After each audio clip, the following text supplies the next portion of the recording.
Welcome back, Candid listeners. I have repeat guest Brian McRae with me again to pick up on the topic of a new masculinity. Welcome back, Brian. Good, great to be here. Thank you again for having me. It's always great to have you. So we got the last episode, we got really personal. We dug into your childhood, the turning point for this new approach into this new masculinity. And I want to pick back up on that if that's okay with you. Absolutely.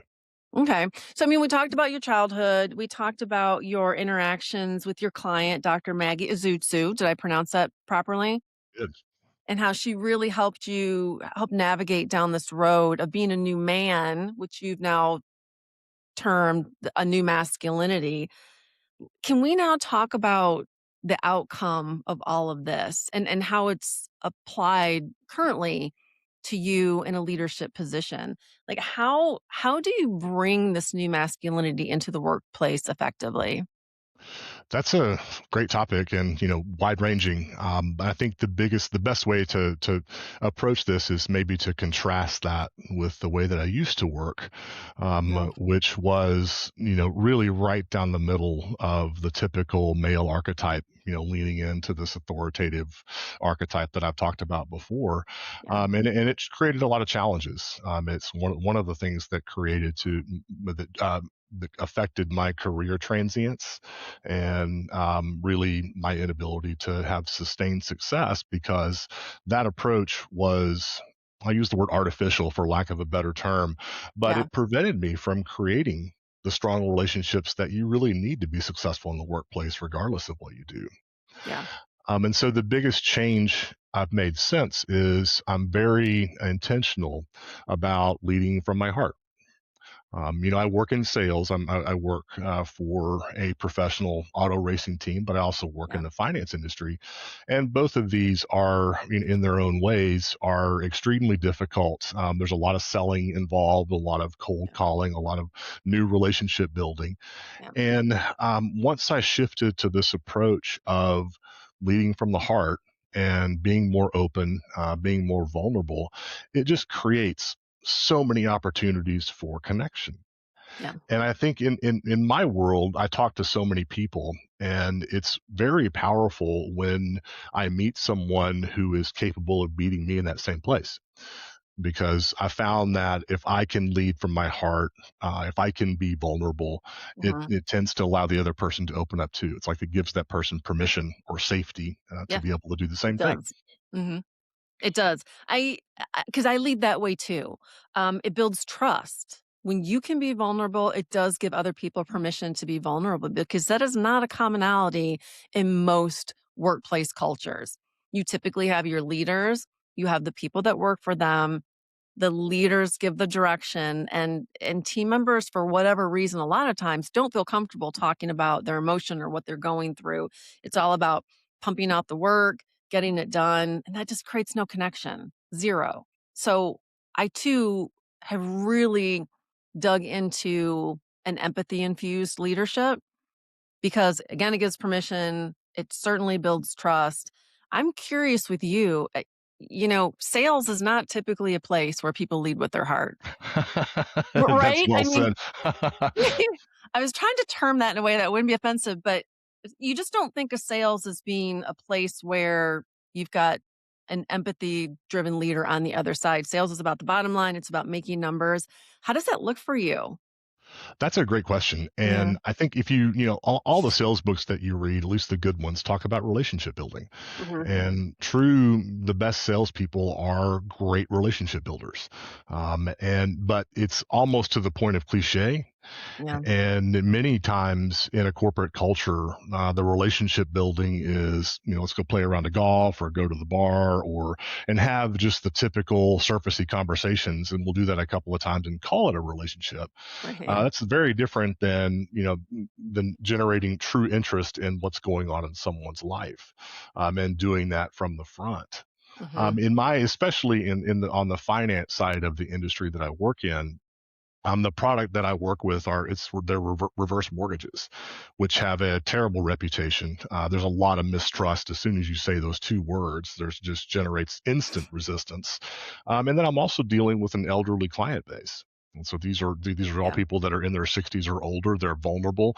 They're being sold to constantly, Mhm. and so they're always on the defensive.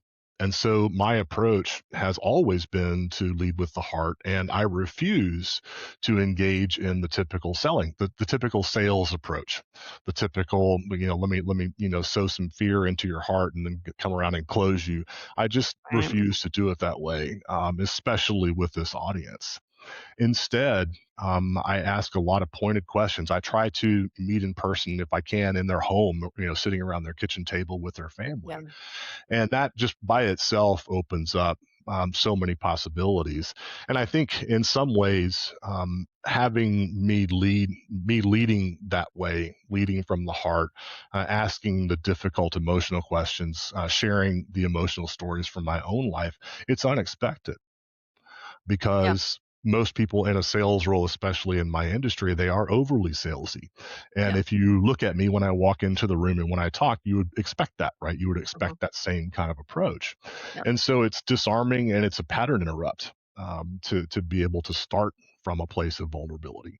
And it creates that trust. And so it allows me to ask harder questions and understand many times, you have people who are dealing with dementia or the loss of a spouse or something going on Yeah. that is extremely stressful in their lives. And so my ability to be able to hold that space and have that conversation, allow them to express from an emotional perspective how difficult that phase of life is. Mhm. It has been it's so rewarding to me regardless of the outcome, to be able to lead that way. Yeah. Um, so I want to go back to sales being like a relationship based field. It is. It certainly is. And I think that's been viewed in different ways. I think what I've seen mostly in the past is what you said, going out for a golf game, like turning on the charisma. But often where I feel a little shortchanged with salespeople are that I don't feel like they're being genuine with me and I don't feel like they're listening to me. So leading from the heart also means adapting your listening skills.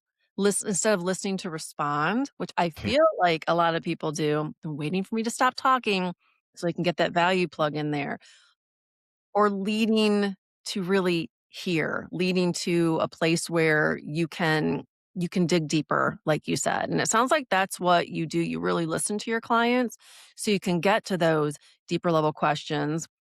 The vulnerability comes out, and that's really where people bond. Like, that's that craving for human connection that we all like. So, how does that look to you? How does that look widespread? Like, how can we get an empathy infused leadership in all cultures? Like, what's the first step? I think it starts with being genuine Yeah. and being genuine with, I think, well, let me back up a little bit. I think in terms of our corporate presence, our work Yeah. presence, we tend to take this work presence with us and we build this mask because we think that in order for us to be professional, we have Yeah. to turn off all these parts of our personality, ascribe to the salesperson methodology or the Yeah. salesperson persona. And that's the first step. The first step is to turn all that off and just lead with who you are, Yeah. and that means being comfortable in your own skin. And that's not easy all by itself. It means accepting your own limitations and being Mm, able to talk about them. And that's not something that we're necessarily trained or taught to do. It's certainly something I had to learn how to do. It's very much an intentional type of technique, but it also works. And if you contrast that with a typical sales approach in a sales conversation, you said it earlier, I'm yeah. waiting for you to stop speaking so I can handle your objection or Right. pitch you the benefit or keep moving down my sales script to keep Right. moving down the sales process rather than stopping to really listen and being okay with derailing the sales conversation to have a personal conversation instead. Right. And what I found is what happens is that's what establishes true trust. I think that what comes along with that too is that culturally, especially now with the preponderance of social media and all the targeting and marketing, we are all oversold to. Yeah. And I feel Yeah. like we have just become immune to salesy behavior. It's transparent, especially now, and it's people. There's a lot of just resistance to it. Yeah. And so I think just the pattern interrupt of starting with personal and leading with the heart, leading with vulnerability, that all by itself separates you, Yeah. and because it makes you different, Yeah. and that's the thing that I've found generates more trust than anything else. Yeah. I mean, that's a really good answer. Thank you for that. I appreciate that. You've been you've adapted to this new leadership style. It's been a couple years now, right? Yeah, it's been a Yeah. process. Well, and we talked about how that's changed in your personal life, and I know that had major impact in your personal life and how you know, talk to your kids and your openness and your honesty with your kids and leading them in the direction of this new masculinity as well, your sons. You've got 2 sons, correct? Yes, three, Um, what 3 sons? three sons. 3. Oh, Yeah. okay. 3 goods. All right. But how in the workplace can you give more examples of how this has really changed your perception of what leadership should be based on the reactions you've gotten from other people? Because I imagine you do some comparing and contrasting. This is who I was back then with this feeling of almost entitlement or unknown entitlement that we talked about before. Things just came naturally because of how you looked, right? And you performed in a certain way, like that old school leadership script. Fast forward to today, you're a very different leader. So when you look back, how have things changed and how have you affected people? The best way I can answer that question is to tell you a story about my work with Gradient Racing.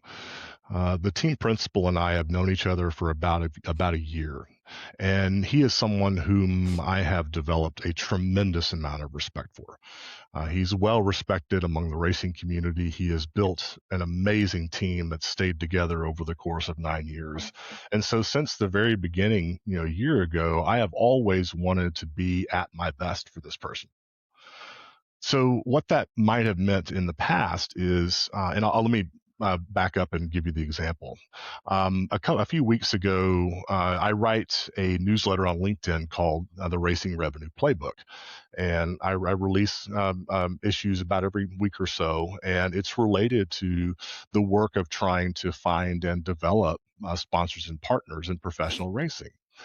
And I get a lot of just internal satisfaction from it. I've developed a pretty strong community on LinkedIn. It's very, pretty reasonably widely read, and I get a lot of positive feedback from it. And so a few weeks ago, I wrote an issue about an experience I had at one of our last races.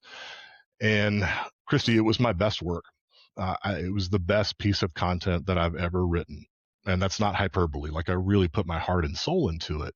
Yeah. And I put it out on LinkedIn, and it was fantastically received. I mean, it just got all this engagement, all this commentary, and people called me and emailing me.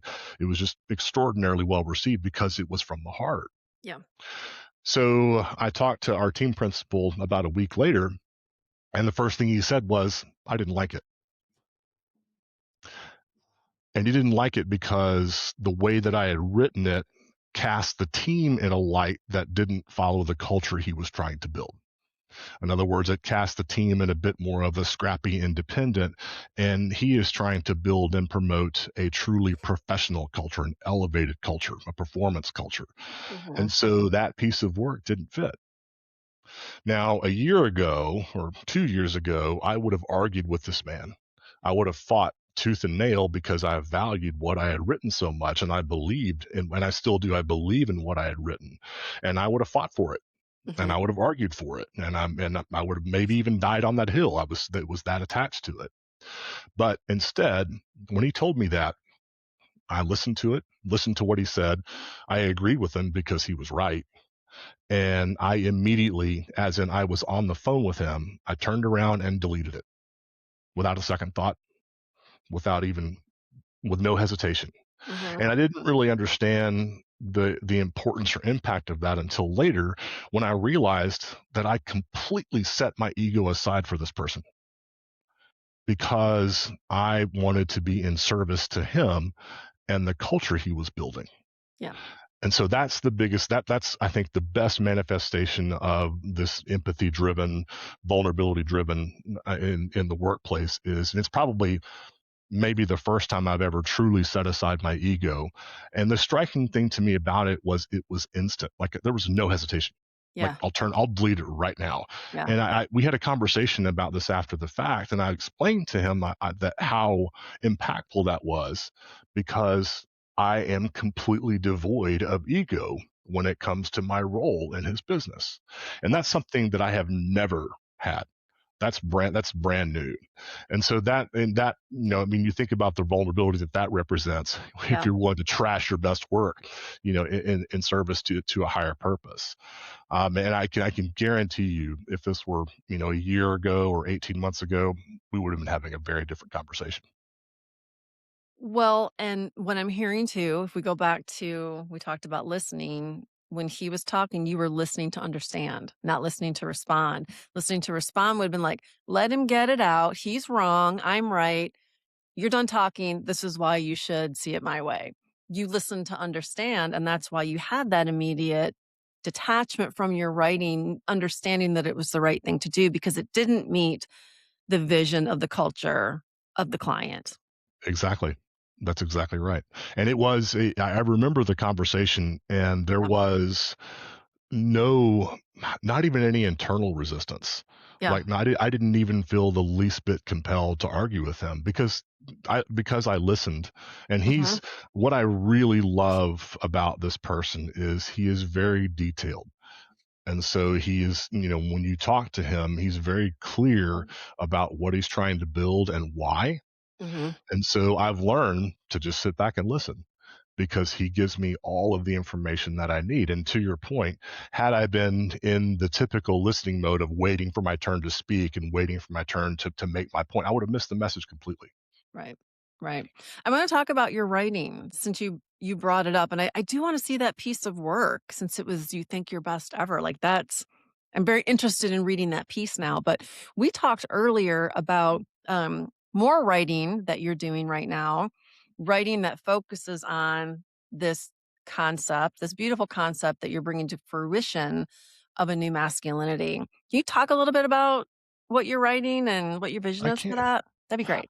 Yeah, and remember, all of this comes, even the term new masculinity for me comes from Dr. Izutsu. Yep. Maggie and I have developed a very close friendship, a very honest friendship, and much of the work that we have done together has inspired me to write. Yeah. And in the course of my journaling over the last year, I've been trying, and I think also in trying to teach my children and to instill this kind of culture into my sons. I've been just really thinking long and hard about, okay, well, what does this mean exactly? Like, what does this mean practically? How do Yeah. you and are there principles that I can develop that are clear, that are relatively easy to understand, that I can put out into the world as a roadmap to kind of building this new masculinity? For example, one of the I call it the canon of new masculinity, and so it's a series of 8 principles coupled with some analysis, that are very just clear ways for you to establish yourself as this new type of man. One of them, the very first principle is always lead from a place of love. And from a practical perspective, the very first question that I ask myself when I am in any situation or conversation is, what does love require of me right now? There's 3 parts to that. What does love require of me right now? Yeah. And so, in any moment, whether it's a confrontation, whether it's an interaction with my son, an interaction with my wife, a friend, I can always ask myself that. And it's such a great orienting question.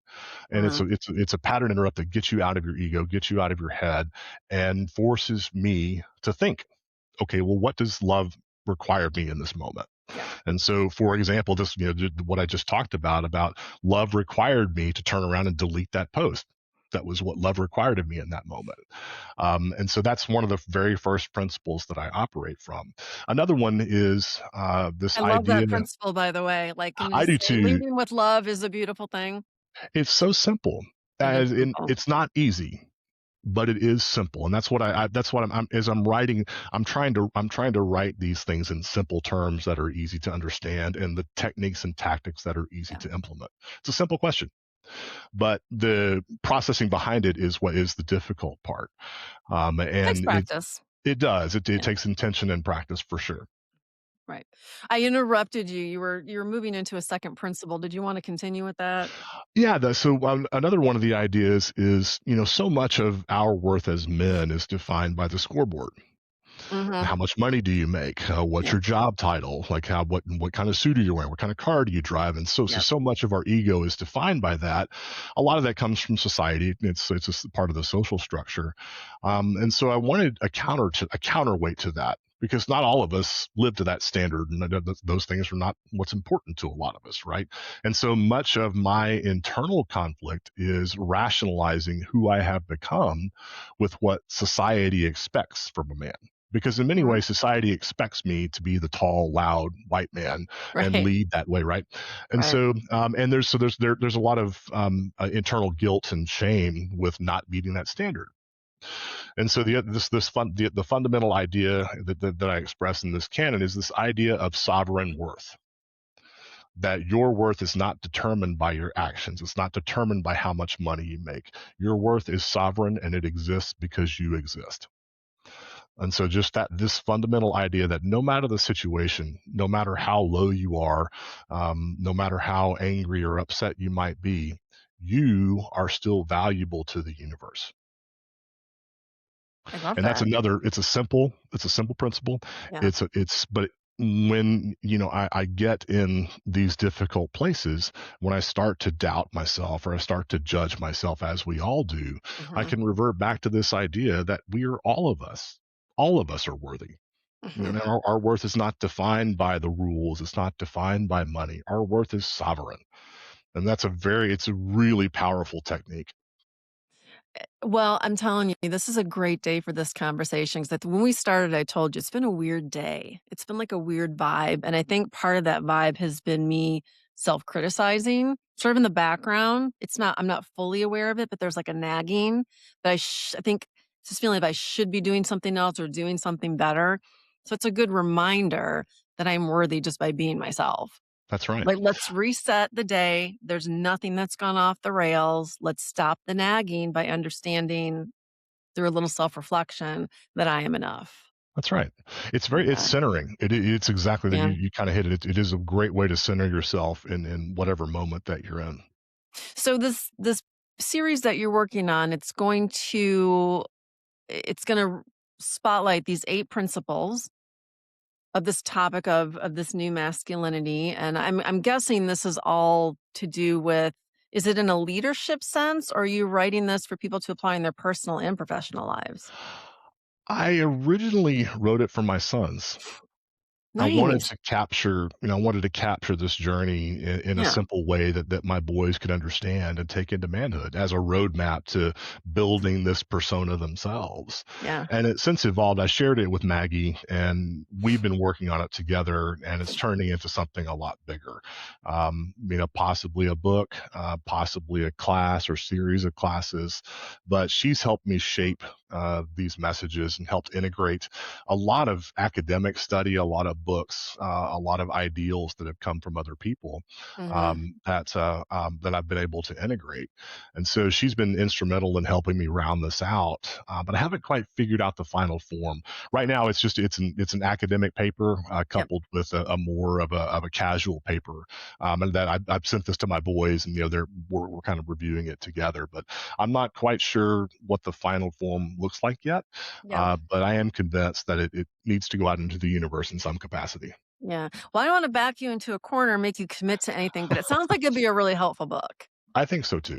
I think it would be well received. I think a lot of people would enjoy reading that. Like, just hearing the first 2 principles, I'm, like, already engaged. I want to know more, and the fact that this started as a roadmap for your kids, I mean, that speaks volumes to the person that you are, that you wanna make sure your children go down the same road you did without maybe having to suffer from the pitfalls and the guilt and the shame that you did from taking certain things for granted.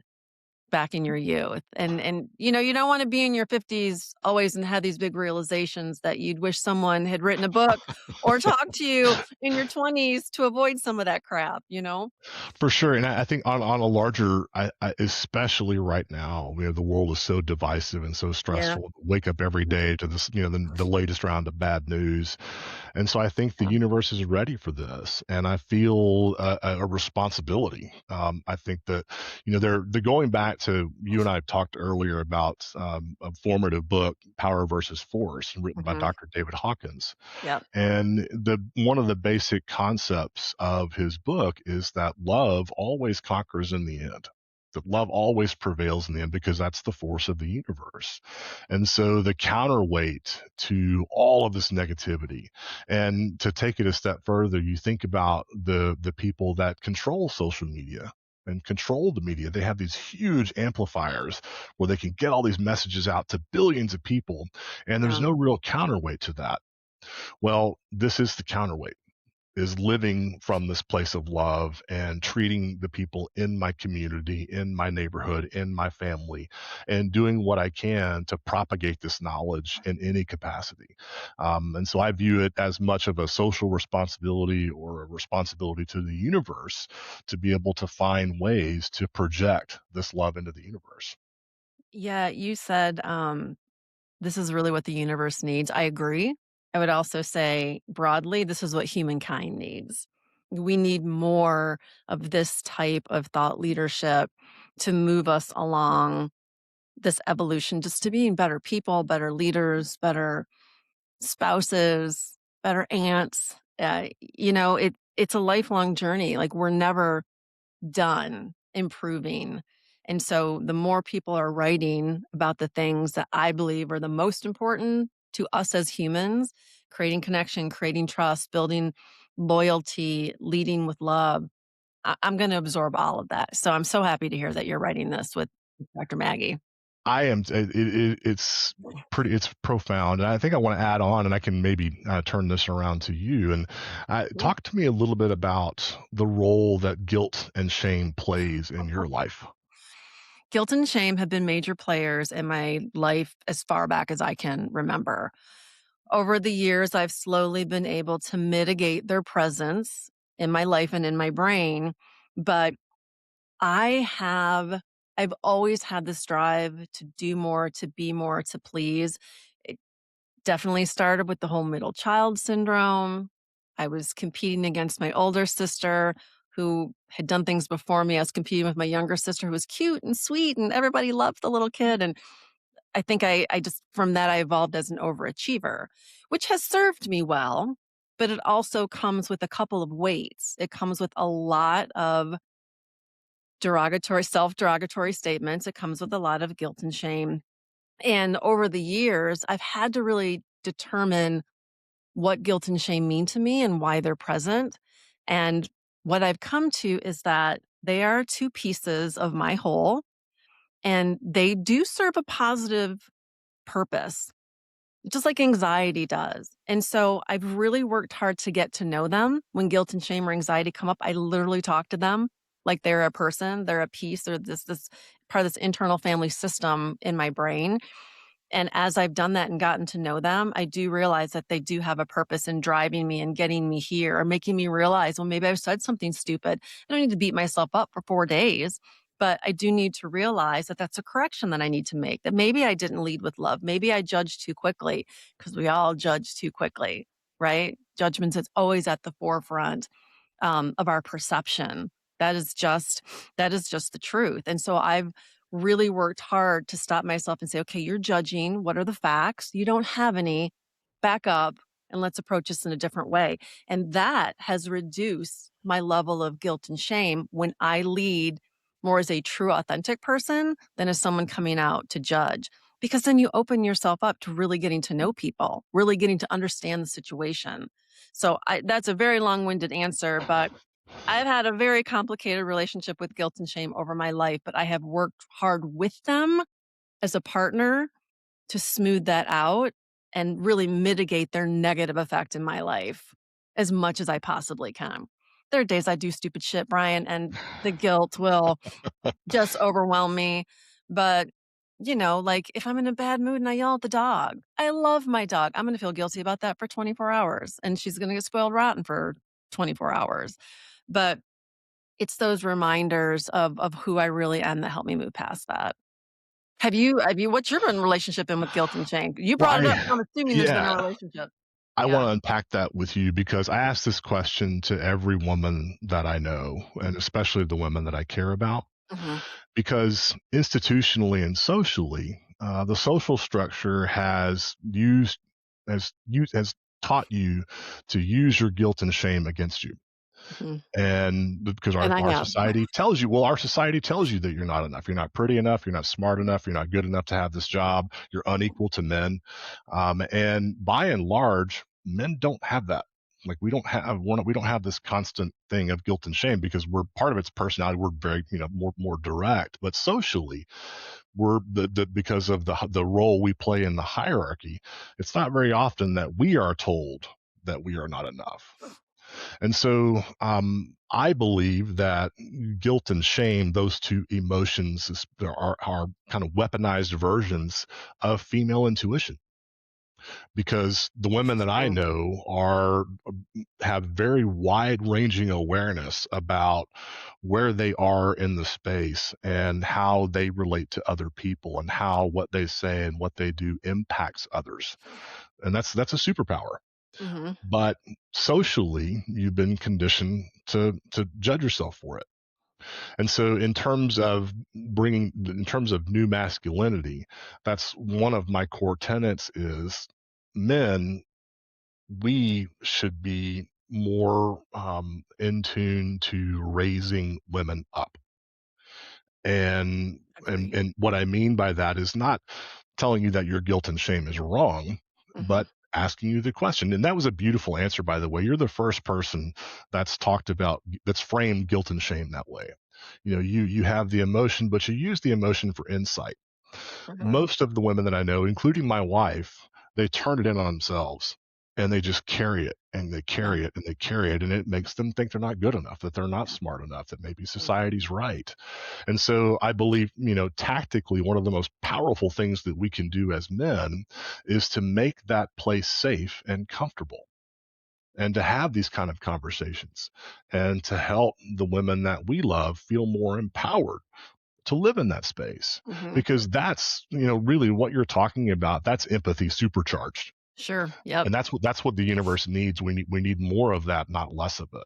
Yep. And so, in terms of how what new masculinity means to women, that's my biggest, I believe, point of impact is Yeah. helping women and just helping humanity overcome the negativity associated with guilt and shame, and learning Yes. how to use it for information. Let's team up and conquer the world with that. Let's team up and just like Absolutely. make that happen. I will say too, guilt and shame as a female, I've always felt like I needed to do more than my male counterparts. I needed to perform at a higher level. It had to be higher quality. I was always needed to be producing. And when I didn't, then the guilt and shame came in. So I set these like high expectation burdens on myself based on my perception and what I've seen. And you're right, men do have it easier where that's concerned. I think women take that in because by nature we're multitaskers. And so we think that we should do more because we're capable of doing more because we are natural multitaskers. I mean, I learned that from my mom. My mom ruled the roost. She gave my dad a list. And so I also grew up seeing a mother who could handle everything. And so that pushed me even further to do more and be more. And you can only go that way for so long. You can only go 200 miles an hour for so long before you hit a wall. And I think I've been so lucky to have such positive male influences in my life that did lift me up, not just as a female, but as a human to let me see that I am enough and my accomplishments are enough. And if I didn't do anything else right now, I'd be completely fine, that I'm still the same good human that I was born so many years ago. So, I just wanted to add that in there. You brought up all these emotions when you talk about guilt and shame. I had a conversation with my wife. I think we had just gotten married. It was pretty early in our Yeah. marriage. And I was trying to just understand. And she told me that she said, when I'm at work, I feel guilty that I'm not Mhm. with you, and I feel guilty that I'm not with my children. That's a big When I'm with thing. my when I'm with my children, I feel guilty that I'm not working or I'm not with you. When I'm with you, I feel guilty. And I'm like, so you feel guilt constantly? And she All the said, yeah, time. all Yeah. the time. Yeah. And that was shocking to me because when I'm working, I'm not thinking about anything else but work. Mhm. When I'm with my wife, I'm not thinking about anything else but being with my Mhm. wife. That's Right. just not part of my internal vocabulary. Right. So that was my first real understanding of the burden of guilt and shame that women in general carry. Yeah. And my wife and I talk about this all the time. And it's something that she really struggles with. And, seeing her grow from that and kind of learn how to Yeah. become more empowered has been, I think, crucial for our development as a couple, but also for her too. And so I think it goes back to this idea of new masculinity, making that safe to talk Yeah. about, making it safe, and also doing my very best to not add to that guilt. To not ever tell her that she's not enough, or to Right. criticize her in ways that will just add fuel to that fire. Yeah. We have so much more to talk about. Like, we're over 30 minutes, so I want to close here. I just think we've got room for so many more conversations where this is concerned. And I want to continue to talk to you as you move forward with your 8-part series on these principles of new masculinity. Again, no pressure, but if it becomes a book, I'm reading it. And I want a signed copy like I sent to you. So that's you got to promise me that. Well, I will, Dr. Shorten, and I want you to understand that these conversations have happened so organically between you and I. And I've And written have. to you many times about how I listened to what I've said. I'm like, I said that out loud. Like, how did she get this out of me? But it's this is the genesis of a really wonderful friendship. And I too, I want to continue this journey and continue sharing and continue having these conversations. I love the fact that we can just hop on a call and just have this stuff just come out like that. Yeah. So I'm all Yeah. for it. Cool. I mean, even if we don't do another podcast, you and I are gonna be friends forever. Like, I Absolutely. already know that, like, my new 100%. BFF, Brian McRae. So, Absolutely. I thank you for reaching out to me in the first place, and allowing this friendship to grow. It's been wonderful. It's been wonderful getting to know you. Our conversations aren't over. But as we close this episode, any final words of wisdom that you wanna share? I think it goes back to something very simple. Take the beginner's mindset. And taking the beginner's mindset wherever you go is one of the first steps to removing your ego. Yeah. And that's, I think, really can be the start of the journey, is taking that mindset with you. Yeah, I agree. I agree. Brian McRae, thank you for being here again. We will talk again soon. And Candid listeners, please come back again when I continue to get candid. Can she say that?